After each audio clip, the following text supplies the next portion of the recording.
25 वर्षाहून अधिक काळ सेवा देणाऱ्या सांगली येथील सुप्रसिद्ध अनुराधा सुपर स्पेशालिटी आय हॉस्पिटलची शाखा आता आपल्या कवठेमंकाळ येथे सुरू झाली आहे।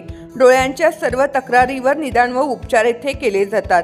प्रशस्त वेटिंग एरिया, अद्ययावत यंत्रसामग्रीने परिपूर्ण ओपीडी, स्वतंत्र काउन्सिलिंग विभाग, सुसज्ज ऑपरेशन थिएटर, मेडिकल व ऑप्टिकल शॉपची सुविधा, तरी डोळ्यांच्या कोणत्याही आजारावर योग्य मार्गदर्शन व खात्रीशीर उपचाराकरता एक वेळ अवश्य भेट द्या। आमचा पत्ता Anuradha super speciality eye hospital, Mhasoba gate, Agrani mega mall, पहिला मजला, NT पाटील नगर, कवठेमंकाळ। संपर्क 023 41 222 900, मोबाईल 92 72 10 40 41।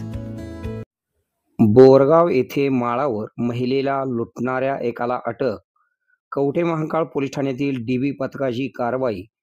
कवठेमहांकाळ शहरातून एका महिलेला लिफ्ट देण्याच्या बहाण्याने मोटरसायकलवरून जबरदस्तीने घेऊन जाऊन चाकूचा धाक दाखवून महिलेच्या अंगावरील सोने लुटणाऱ्या आबा बाबासो शेळके वय 45 राहणार वाशान, तालुका जत, जिल्हा सांगली याला कवठेमहांकाळ पोलिसांच्या DB पथकाने अटक केलेली आहे। या चोरट्याकडून पोलिसांनी चोरीच्या गुन्ह्यातील 40,000 रुपयांचा मुद्देमाल जप्त केलेला आहे। कवठेमहांकाळ तालुक्यातील विठुरायाची वाडी गावातील प्रीता खोत या 20 नोव्हेंबर रोजी आरेवाडी येथे देवदर्शनासाठी जाण्यासाठी शहरातील युवाणी चौक या ठिकाणी थांबलेल्या होत्या। यावेळी एका अज्ञात व्यक्तीला कुची कॉर्नर येथे सोडा असे सांगून लिफ्ट मागितली होती। यावेळी मोटरसायकलवरील अज्ञात चोरट्याने कुची कॉर्नर येथे गाडी न थांबवता थेट जबरदस्तीने धमकी देऊन बोरगावच्या पुढे कोड्याच्या माळावर गाडी घेऊन जाऊन प्रीता खोत यांना चाकूने भोगसेन अशी धमकी देऊन त्यांच्या कानातील कर्णफुले व गळ्यातील मंगळसूत्र असा 40,000 रुपयांचा ऐवज लुटलेला होता। कवठेमहांकाळ पोलीस ठाण्याचे पोलीस निरीक्षक प्रवीण कुमार कांबळे यांनी सदर गुन्ह्याच्या ठिकाणी भेट देऊन वेगवेगळी पथके तयार करून तपास सुरू केला होता।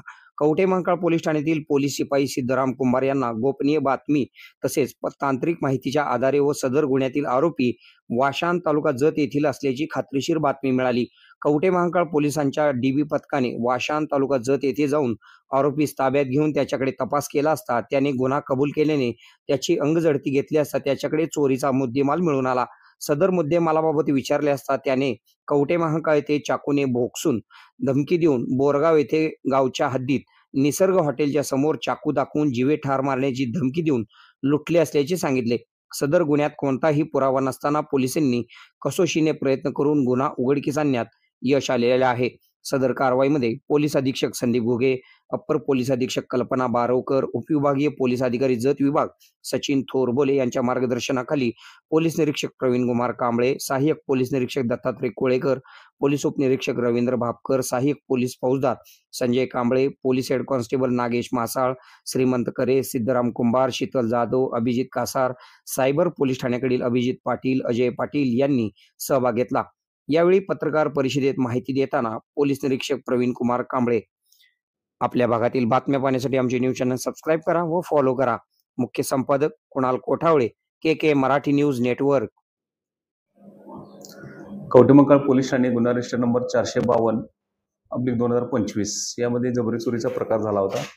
यामध्ये 20/11/2025 रोजी महिला यातली फिर्यादी प्रीता खोत यांना आरेवाडी येथे देवदर्शनासाठी जाण्याकरता उभे राहिला असता एका इसमाने लिफ्ट देण्याच्या बहाण्याने त्यांना गाडीवर घेऊन आरेवाडी येथे न नेता त्यांना बोरगाव येथील कोड्याचा माळ येथे नेऊन त्यांना चाकूचा धाक दाखवून त्यांच्या कानातील कर्णफुले व गळ्यातील सोन्याचं मंगळसूत्र हे काढून घेतले होते। सदर गुन्ह्यामध्ये कुठल्याही प्रकारचा पुरावा किंवा काही नसताना तांत्रिक माहितीच्या आधारे तसेच गुप्त बातमीदाराद्वारे सदरचा गुन्हा उघडकीस आणलेला आहे। यातील आरोपी आबा बाबासो शेळके म्हणून आहे, जो जत येथील वाशान येथील आहे। त्याला आपण तांत्रिक आणि गोपनीय माहितीच्या आधारे त्याला ताब्यात घेतलेला आहे। तसेच त्यातला सर्व मुद्देमाल ताब्यात घेतलेला आहे आणि त्या गुन्ह्यात वापरलेली गाडी देखील ताब्यात घेतलेला आहे। सदर आरोपी आता अटकेत आहे। तर पोलीस निरीक्षक कवठेमहांकाळ किंवा सांगली जिल्हा पोलीस दलाच्या वतीने मी आपल्या कवठेमहांकाळ हद्दीतील महिलांना एक आवाहन करू इच्छितो की असे कुणी अनोळखी व्यक्तींना कडे लिफ्ट मागू नका किंवा लिफ्ट मागत असताना ती व्यक्ती जर आपल्या बाबत काही चुकीचे करणार असेल तर त्या ठिकाणी आपण प्रतिकार करण्याचा प्रयत्न करा किंवा डायल 112ला डायरेक्टली कॉल करू शकता.